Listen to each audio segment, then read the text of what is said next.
Welcome to Tenor Tech, where I solve the problems you didn't even know you had. You start by making the hardware ready. Check batteries or charge, then switch the mouse on.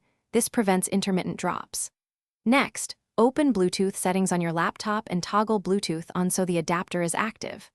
Once done, put the mouse into pairing mode, usually by holding a button until an LED blinks, because the laptop can only see devices broadcasting pairing signals. Make sure the LED is visible so you know it's discoverable. You now pair. Click Add Device or Pair New Device in Bluetooth settings, which scans for discoverable peripherals. When the mouse name appears, select it. If a PIN or confirmation prompt shows, accept or enter the code, this verifies identity and prevents accidental pairing with wrong devices. After you confirm, wait for the system to show connected. This step establishes the Bluetooth link and configures drivers. So move the mouse to confirm pointer response before proceeding to adjustments.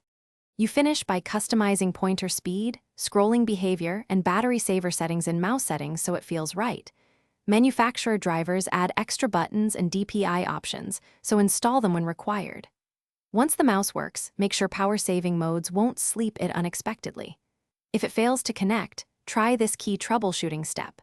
Toggle Bluetooth off and on, restart the laptop, then reinitiate pairing mode on the mouse. This clears stale states and resolves most common pairing failures. Thanks for watching. Subscribe to keep your life in tune.